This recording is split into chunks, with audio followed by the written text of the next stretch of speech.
Cerita novel romantis. Takdir dalam pernikahan. Bab 25.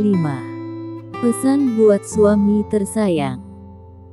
Sementara itu, Tuan Rusli dan Arlen sedang melakukan pelacakan pada orang yang sudah menjebak Denzel.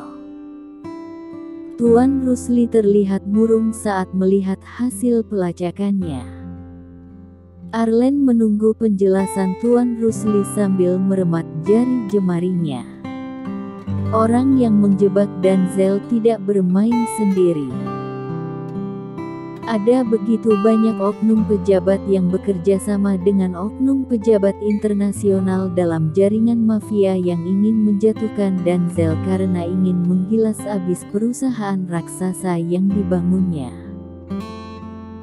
Dendam ini dimulai dari kakeknya yang memegang tampuk kekuasaan di kalangan mafia sebelumnya.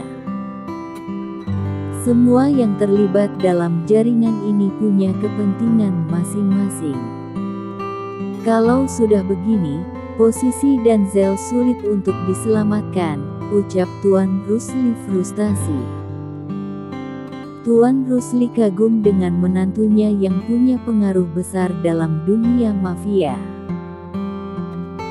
Hanya saja Denzel bermain cukup halus hingga wajahnya tidak mudah dikenali oleh orang-orang seperti dirinya yang notabene adalah pengusaha hebat.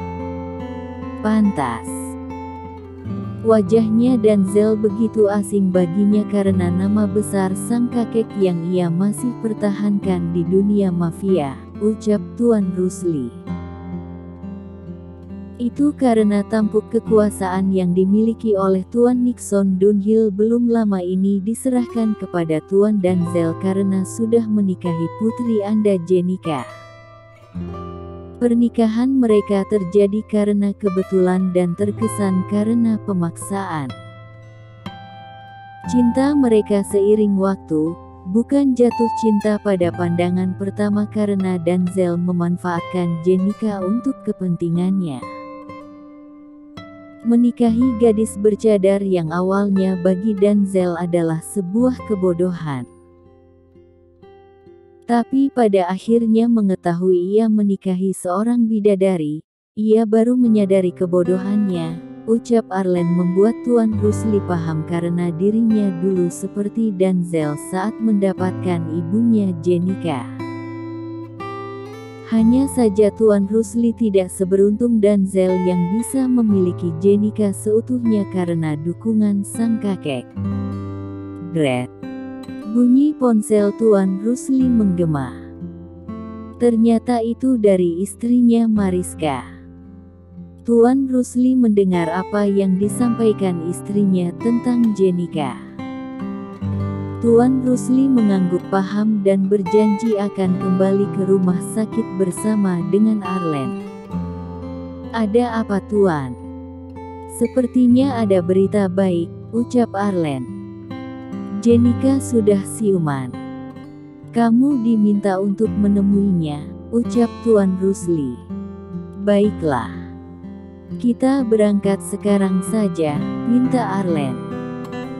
Setibanya di rumah sakit, malam sudah beranjak larut. Baik Arlen maupun Tuan Rusli belum istirahat sama sekali. Arlen tidak memberitahu Tuan Rusli atas kehebatan Jenica. Ia sengaja ingin memperlihatkan kepada Tuan Rusli atas kebodohan Tuan Rusli yang telah menyia-nyiakan putrinya selama ini demi Dr. Mariska. Pintu kamar itu dibuka dan Jenica sudah siap mendengarkan penjelasan Arlen yang melihatnya penuh haru. Begitu juga dengan Tuan Rusli yang terlihat gugup saat melihat putrinya. Jenica. Apa kabarmu Nona Jenica? Tanya Arlen. Alhamdulillah aku sudah lebih baik Arlen. Begini Arlen. Aku sudah mendengar penjelasan Dr. Mariska. Salam kenal Tuan. Saya Jenica, istrinya Mas Denzel. Kata Dr. Mariska, Tuan siap membantu kasus suami saya. Apakah itu benar? Tanya Jenika tanpa basa-basi. Tuan Rusli terlihat sedih saat putrinya memanggilnya dengan sebutan Tuan. Tapi ia paham karena situasi seperti ini tidak mungkin ia memperkenalkan dirinya sebagai ayah kandungnya. Jenika mengingat banyak ujian yang dihadapi putrinya saat ini dalam keadaan hamil tua. Tolong jangan terlalu banyak basa-basi di hadapanku, Arlan. Bisakah kamu jelaskan apa yang kamu temukan dengan suaminya Dr. Mariska pada kasus Mas Danzel? Tanya Jenika to the point. Arlen meminta Tuan Rusli sendiri yang menjelaskan kepada Jenika tentang apa yang sudah mereka temukan tadi di komputer raksasa milik Tuan Rusli di perusahaannya. Awalnya Tuan Rusli menolak karena dia merasa itu bukan wilayahnya Jenika untuk mengetahui permainan para mafia dengan dunia teknologi. Tidak usah ragu Tuan. Dengan kita menjelaskan apa adanya pada Nona Jenika, justru kita akan mendapatkan solusi darinya, ucap Arlen penuh percaya diri jika Jenika yang bisa menangani kasus berat yang dipikul suaminya saat ini. Tuan Arlen menjelaskan secara terperinci kepada Jenika yang mendengarnya dengan seksama. Jenika tersenyum dari balik cadarnya yang tidak terlihat oleh kedua pria tampan yang ada di hadapannya. Apakah nama-nama yang terlibat dapat terjaring oleh Tuan? Tanya Jenika. Tentu saja, Nak Jenika. Aku sudah meretas nama-nama mereka baik yang ada di dalam negeri maupun luar negeri. Hanya saja kita tidak bisa menyeret nama mereka karena jabatan mereka yang begitu kuat di jaringan internasional, ucap Tuan Rusli terlihat frustasi. Apa solusi Anda Nona Jenika? Tanya Arlen setelah Tuan Rusli memaparkan hasil temuannya seraya menyodorkan laptop miliknya pada Jenika. Terlalu mudah bagiku untuk menyeret mereka semua ke pengadilan internasional dan mungkin ke pengadilan Allah sekalian, ucap Jenika sambil menarik sudut bibirnya. Maksud Nona Jenika bagaimana ya? Mana mungkin kita bisa menjatuhkan lawan-lawan tangguh itu? Tanya Arlen. Miskin mereka. Pindahkan semua tabungan dan aset berharga lainnya yang tersimpan di setiap bank ke dana sosial di seluruh negara yang sangat membutuhkan. Dengan membuat mereka miskin, mereka tidak akan bisa berkutik lagi karena tidak ada materi yang bisa mempermudah mobilitas mereka. Kedua, adu domba di antara mereka. Karena strategi adu domba yang paling mudah untuk mencerai-beraikan suatu organisasi terselubung. Ketiga, permalukan mereka.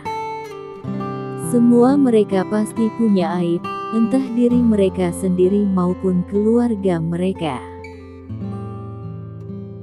Karena keluarga yang dibesarkan dengan uang haram akan menghasilkan keturunan yang mempunyai perilaku buruk, seperti terjerumus ke dalam dunia hitam dan terakhir hancurkan bisnis sampingan yang mereka geluti terutama bisnis kotor yang cepat memperkaya mereka.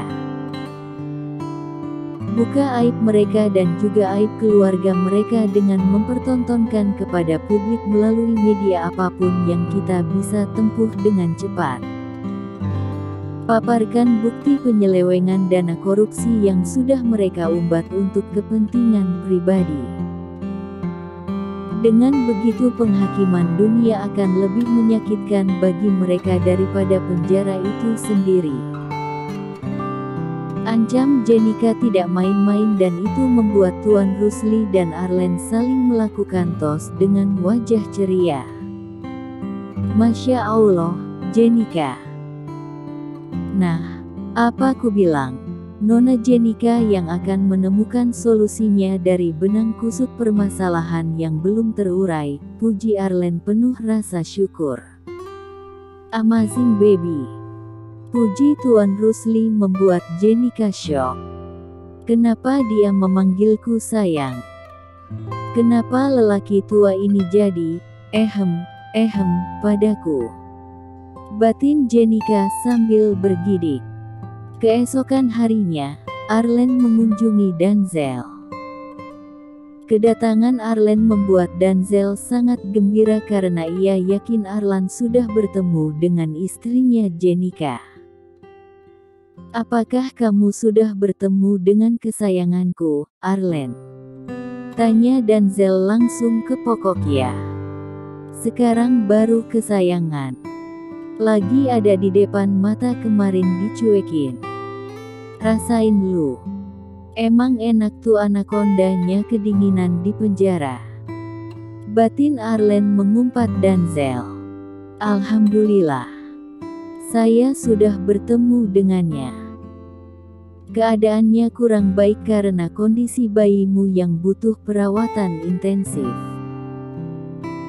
Tapi untuk sepekan ke depan, mungkin Nona Jenika baru bisa pulang," ucap Arlen tanpa menceritakan tentang Tuan Rusli yang ingin membantunya untuk memecahkan kasus hukum yang dituduhkan pada Danzel. "Apakah aku bisa mendapatkan izin bertemu dengan istriku?" tanya Danzel. "Tidak perlu Danzel karena aku sudah mengambil video dan fotonya.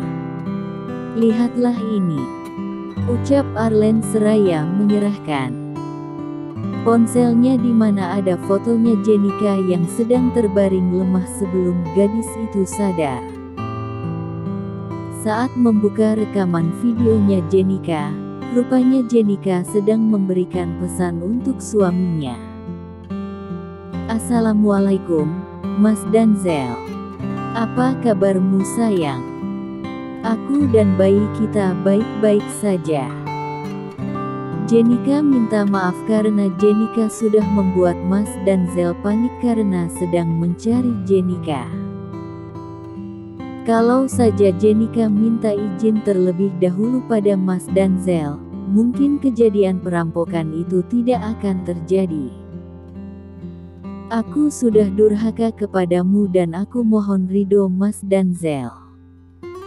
Oh iya, untuk kasusnya Mas Danzel, tidak perlu khawatir karena aku sudah tahu bagaimana mengatasinya. Ikuti saja proses hukum yang ada. Jika aku sudah dapatkan buktinya untuk membuktikan Mas tidak bersalah, insya Allah, Mas Danzel akan segera bebas.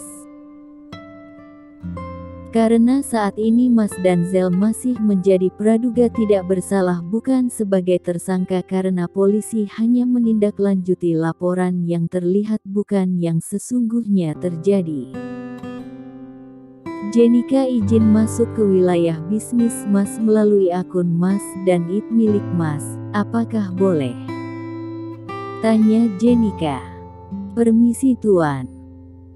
Waktu kunjungan Anda sudah habis," ucap polisi yang sedari tadi mengawasi pertemuan Danzel dan Arlen. "Katakan kepada kesayanganku, kalau aku mengizinkannya masuk ke akun aku dan juga hati dan pikiranku," ucap Danzel di detik terakhirnya saat dirinya kembali diseret oleh polisi. Arlen hanya bisa menarik nafas panjang. Ia juga merasa sedih dengan kisah cinta Jenika dan Danzel yang pasang surut dengan segala kisah cinta yang mereka punya di setiap waktu. Beruntunglah Arlen sempat merekam pesan terakhir Danzel pada Jenika. "Danzel, dikasih yang enak malah ditolak. Sekarang dikasih sengsara, matilah kau sendiri di dalam sana." Sesal Arlen gemas sendiri dengan tingkah konyol bos dan sekaligus sahabatnya itu. Beberapa jam kemudian, Reno yang ingin menemui Denzel harus bersikap sabar karena jalanan siang itu sedang macet parah. Lagi sedang menggerutu karena jalanan macet, seorang pengendara motor malah menabrak kaca spion mobilnya hingga patah. Krek. Astaga. Apalagi ujianku hari ini. Kesal Reno lalu menurunkan kaca jendelanya melihat pengendara motor yang langsung membuka kaca helmnya. Maaf Tuan. Assalamualaikum. Ucap gadis itu yang tidak lain adalah Celia. Gadis sialan. Apakah kamu baru bisa belajar bawa motor hingga main tabrak aja spion mobil segede itu gak kelihatan olehmu? Bentak Reno. Ya Allah Tuan. Santai saja ya. Gak usah marah. Entar aku ganti ya. Sebutkan saja berapa nomor kontakmu nanti aku tanggung jawab. Aku minta maaf ya Tuan. Tidak usah marah ya. Tuan masukin mobilnya saja ke bengkel langganan Tuan, dan kita ketemu di sana, ucap Celia nampak tenang tapi tidak dengan Reno yang sudah memasang wajah membara seakan asap sedang keluar dari kuping dan ubun-ubunnya mendapati sikap Celia yang nampak tenang menghadapi kesalahannya. Hei, kau. Beraninya kau mengaturku, kau pikir kau siapa? Bentak Reno yang ingin turun dari mobilnya tapi tidak bisa karena kendaraan sedang padat merayap. Aku adalah putri dari ayah dan ibuku, lagian kenapa Tuan jadi marah-marah seperti itu? Kan saya sudah bilang mau tanggung jawab dengan kerusakannya. Walaupun aku bawa motor, bukan berarti aku orang miskin. Tinggal sebut saja di mana bengkelnya. Gitu aja kok repot, sungut Celia. Kamu kira harga spion itu murah apa? Harga motor matikmu itu saja tidak bisa melunasi spion mobilku yang kamu ingin ganti, sergah Reno. Sebutkan saja berapa. Puluhan juta atau ratusan juta, 1 miliar juga aku bisa bayar, sahut Celia yang masih tenang menghadapi Reno. Tidak usah sok kaya kamu. Penampilan kamu saja tidak terlihat seperti putri seorang sultan, sok berani sebutin angka, sindir Reno ketus. Celia membuka tasnya dan mengeluarkan dompetnya. Ia mencabut salah satu kartu transaksi pembayaran dan itu adalah black card, yang uangnya tanpa batas jumlahnya. Pakailah sesukamu Tuan. Mungkin dengan kartu ini, aku bisa membeli harga dirimu yang angkuh itu. Tidak usah menilai orang dari covernya. Yang sederhana belum tentu murahan. Yang kinclong belum tentu terhormat, seperti mulut besarmu itu. Pakaian dan kendaraanmu memang branded Tuan tapi, akhlakmu tidak berkualitas sama sekali seperti penampilanmu terutama lisanmu itu. Ambil kartu ini dan pinnya ada di balik kartu itu. Ingat satu hal Tuan. Aku bisa mengganti kerusakan spion mobilmu dengan uang. Tapi, kamu tidak bisa menggantikan hinaanmu itu dengan hatiku yang baru, ucap Celia dan langsung menancapkan gas motornya meninggalkan Reno dengan wajah tercengangnya. Berani sekali dia bicara begitu padaku, batin Reno. Jalanan mulai lengang, Reno juga menambah kecepatan mobilnya menyusul motor Celia yang bisa ia ikuti. Ternyata Celia juga sedang menuju ke kantor polisi untuk mengunjungi Denzel. Kenapa gadis itu juga ke kantor polisi? Apakah dia sedang Ah, mungkin saja dia mau ngurus SIM motornya, ucap Reno yang langsung memarkirkan mobilnya di area parkir kantor polisi. Reno meminta izin pada petugas polisi untuk bertemu dengan Denzel. Tidak lama kemudian disusul Celia yang ingin bertemu dengan Reno juga. "Kau?" tegur Reno yang kaget melihat Celia. "Ada apa denganmu, Tuan? Emang kantor polisi ini punya moyangmu juga?" sinis Celia. "Pasti saat ini kamu ingin ketemu sama ayahmu yang korupsi hingga kamu bisa sekaya itu kan?" sarkas Reno. "Keluarga Tuan Denzel." Panggil petugas polisi membuat Celia dan Reno berdiri bersama. "Kak Denzel," panggil Celia sambil mendekap abangnya itu. "Hah? Jadi dia adiknya Denzel atau selingkuhannya Denzel?" lirih Reno yang tidak mengetahui kalau Denzel memiliki seorang adik. "Reno," sapa Denzel begitu melihat Reno. "Celia, kenalkan ini sahabatnya kakak. Reno, ini adik kandung gue," ucap Denzel memperkenalkan keduanya. "Apa? Jadi dia sahabatnya kakak?" tanya Celia tidak percaya kakaknya memiliki sahabat aneh seperti Reno. Reno hanya menggaruk kepalanya yang tak gatel dengan perasaan yang begitu malu atas sikapnya yang telah menghina habis-habisan Celia. Denzel yang melihat sikap adiknya dan sahabatnya Reno yang terlihat canggung membuat ia jadi curiga. "Apakah kalian sudah saling kenal?" tanya Denzel menatap keduanya bergantian. "Belum," ujar Celia. "Sudah," jawab Reno. Jawaban keduanya kompak walaupun tidak sama ucapannya. "Celia, kamu sudah kenal dengan Reno?" tanya Denzel lagi. "Kenal sih belum, Kak. Lihat sih sudah. Kakak mau-maunya bersahabat dengan preman pasar ini," sarkas Celia. "Kau, berani sekali kau menyindirku seperti itu," omel Reno.